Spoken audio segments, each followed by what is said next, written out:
Hello everybody, Average Gamer here. Welcome to the patch preview for patch 1.4.87 for the 15th of November 2016. So, heads up, lots of stuff in this one. Before we even get into it, lots and lots of stuff, so I want to tell you this might be a little longer than normal. First things first.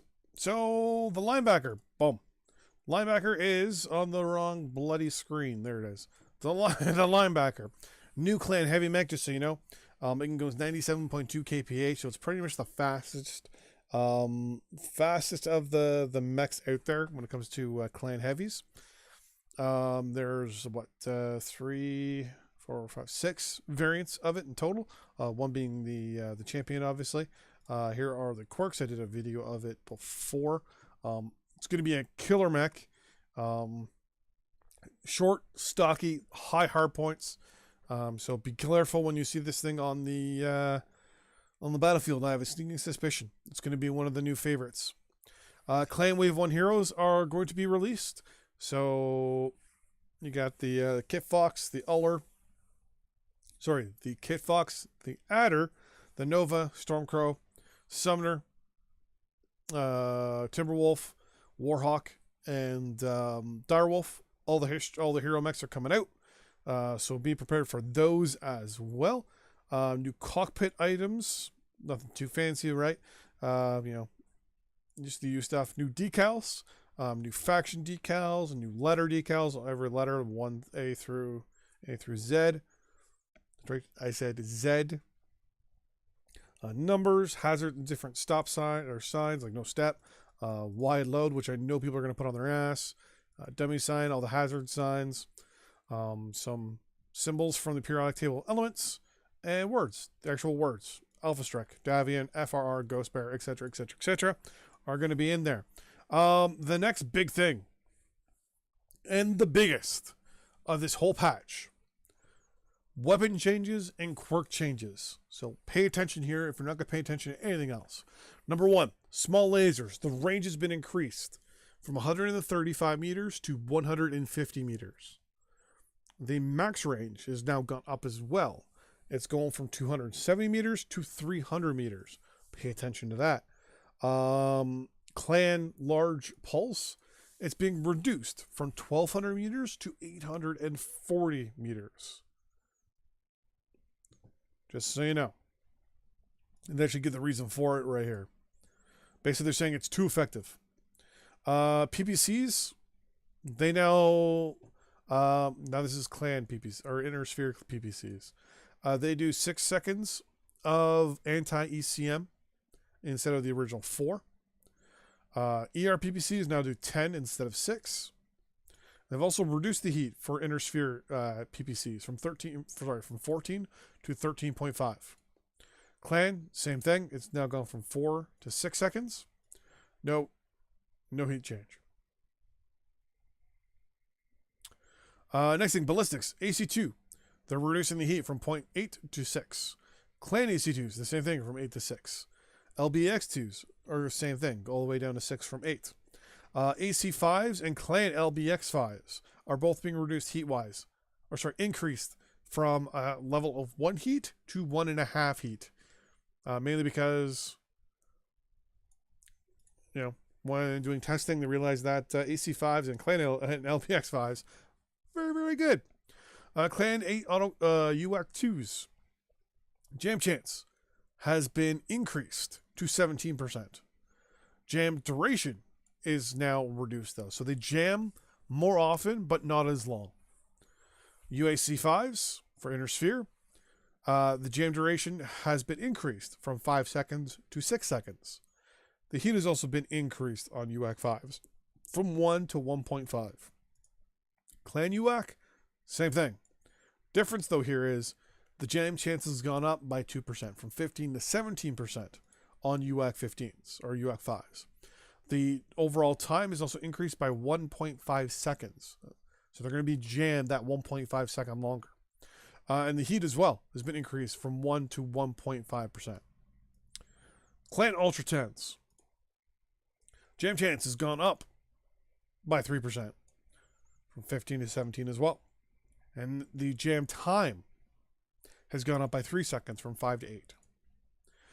Ultra 20s, or sorry, clan, Ultra 20s. Jam chance as well. Gone up by 2% to 17 from 15. And the duration of the jam from 5 seconds to 8 seconds. Basically, it's to nerf UAC boats. Clan Ultra autocannon boats. And Maulers. The Mauler is pretty much dead after this. Overall, they wanted to make a change to, looks like, the DPS across the UAC line. So, that's it. Missiles. LRM 10s. They now cool down 0.3 faster from 4 seconds to 3.7. Clan LRM 10s are going from 4.5 to 4. LRM 15s for Inner Sphere are 4.4 3/4 or 4.75 seconds, down to 4 seconds. 15s for the clans are going from 5.5 to 4.3. 20s are both going down as well. They're going from 5.5 to 4.3 for the Inner Sphere, and 6.5 to 4.6 for the clan 20s. Streak SRM 2s, the cooldowns from 3.5 seconds now down to 2. Clan streaks are going from 3.5 to 2 seconds, or 3 seconds, so you're losing half a second there, which is good. And the cooldown for the streaks 4s are going from 5 to 4.5. No change for the streak 6s. And quirks. So, here is the big thing here. So, generic quirks. They're not getting like crazy quirked, but here's what we're going with. So, everything in red has been changed. Everything in green has been buffed. So, that's the Phoenix Hawk. It's now got a -12. What? Oh, it didn't. Sorry, they removed the structure quirk here and removed a section of the structure quirk here, but added armor quirks to the arms. So they removed some of the structure quirks, but added in massive armor quirks to the arms, which makes sense, right? Same here and same here. Here as well and here as well. So they removed structure quirks and put everything on 21 for the arms. Basically, they made the mech actually viable. Now it's 21 automatic armor in both the right arm and left arm, which is pretty good. The Victor, only minor adjustment to Victor, providing a 10% boost to its existing acceleration and deacceleration quirks. Okay, so basically it can accelerate and deaccelerate 10% faster. So it's just a little bit quicker off the hop and to slow down, which is pretty good. Clan mech changes. Holy crumoly. Okay. Let's close that and read the overall synopsis, shall we? Clans, blah, blah, blah, blah, blah. With the release of the hero mechs, we use this opportunity to take a fresh look at Wave 1 variants as a whole.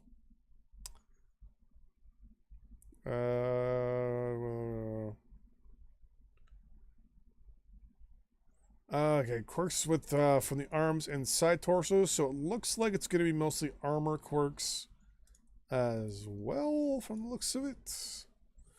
Let me zoom in here. Structure quirks. There's an energy heat gen there. Armor there. Energy range and cooldown. Energy there. That's for the Kit Fox C. The Kit Fox D's got some armor. Lost the structure quirks there, but got armor in the arms there. Nothing in the left arm, though. If you have the full set of 8, you get automatic missile cooldown and heat gen. Some laser duration as well. Armor. Structure and duration, and acceleration, deacceleration, and heat gen for the S. So overall, they added just generic quirks here and there to some of the mechs. The Adder A got some structure quirks. Missile cooldown, laser range quirks as well. LBX torso angle to the Adder B, as well as some structure quirks as well. The Adder Hero is going to have energy range and duration quirks. Machine gun rate of fire quirk. Energy heat gen quirks. A lot of that's probably what that is, maybe over there. Overall, quite a significant amount of quirks going into this stuff here. Looks like the Stormcrow alum didn't get any real things other than some ER laser heat gen quirks. UAC, Jam Chance, LRM, Spread, Missile Velocity is... Oh, that's a full set of 8, though. No street quirks, though. That's good. So a lot of quirks going on in the clan mechs. A lot of them are getting weapons quirks and things like that. Overall, let's take a look. I'm going to read the synopsis here. Kit Fox design notes. While much of the Kit Fox quirks adjustments are geared towards reorganizing its location-based quirks, so the armor and structure and things like that. We also provided the chassis with a number of buffs per variant along the way, and have shifted a few of its existing quirks from the arms to the side torso. So that's structure and armor, and a couple weapon quirks. Archie Cheetah, a few small reductions, mostly with the removal of minor mobility quirks previously provided by the left leg and right leg for certain variants, along with the removal of additional structure boosts provided by the A for its left leg and right leg. The Adder, like the Kit Fox Adder, is seeing some reorganization in its location-based quirks, along with some general turning buffs in locations which previously had no quirks present. Armor, structure, a little bit of weapons as well. So basically armor, structure, and weapon quirks are what's going on. Post-rescale, the Nova has shown itself to be an overperformer in its weight class, and by a fairly wide margin. We didn't feel it needing to have its quirks removed altogether. We have tuned the quirks on selected Omnipods to be a bit more give and take, quote unquote. For certain Omnipod configurations, we have additionally unified many of the CT quirk values, which are pretty good. Stormcrow. The Stormcrow as a whole is an excellent performer without the need for any location-based quirks. As with the Timberwolf, the Direwolf, in the past, the Stormcrow will receive set of 8 quirk adjustments. Oh, okay. That's pretty good. Summoner. Well, Summoner isn't exactly seeing wide use these days. Our internal data nonetheless shows the chassis putting up constantly high numbers even before the recent release of the 2 variants. For now, we are making only minor adjustments to the quirks, and we'll continue to observe the performance of this chassis as more data becomes available from the recent released variants. If things do not level out, more quirk adjustments will be considered in the future. Basically, it's doing very well. NightGuard.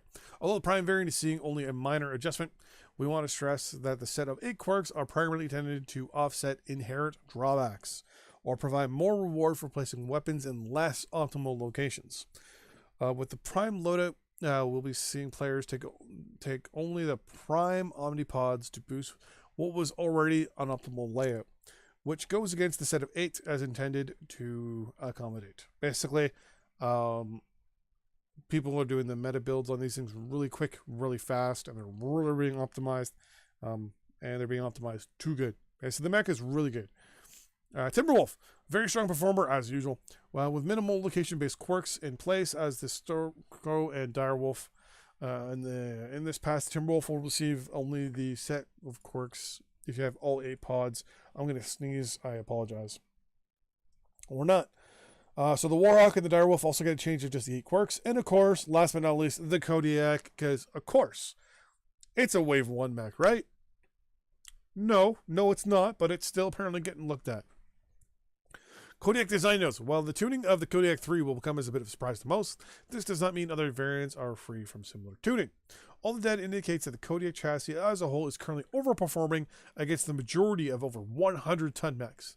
That said, as this time we were only adjusting the torso yaw angles on the non-Kodiak 3 variants to bring them in line with the Direwolf. However, we're going to continue monitoring the performance of the Kodiak against the weapon changes and compare the introduction of the set of 8 quirks for the Direwolf.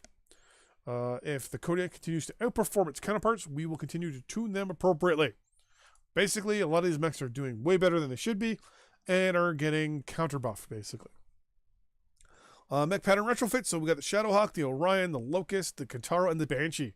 They're all getting their inner sphere camo patterns, which is really good. Heroes are getting these standard patterns, which are good. Overall, Blackjack 2, they fixed the issues with the Yellow Arm 10s. We're looking like 6s. The Night Gyre, they fixed the issue with the Jade Falcon pattern. The Stalker fixed an issue with the cockpit items, which is pretty good. Mech's heat would spike when entering the testing grounds initially. They fixed that. Fixed an issue where the chat box would read undefined. They also fixed an issue when you first would throttle up. And your first step wouldn't be sufficient to trigger any form movement for the mech, so it would just sit there. And they also fixed an issue where the zoom could behave unpredictably. You tap it too quick, and it would go all squirrely. And last but not least, fixed an issue where the origins colors were not categorized until their associated clan category. There is an issue right now with draw distance and some decals, the word decals. Other than that, meh. So, that is the patch review for patch number 1.4.87. Just so you know, I will be doing a overall pass myself, post patch, to take a look at all the quirks of all the clan mechs that were touched. We're going to go over each one separately, one at a time, and just go over the things that were changed for the clans, because clans are always harder to go over in the quirk changes than the Inner Sphere is. So, long story short, expect on Tuesday, so patch is Tuesday, so Wednesday, there will be a video going over each mech separately for the quirk changes. Until then, see you guys on the battlefield. Bye-bye.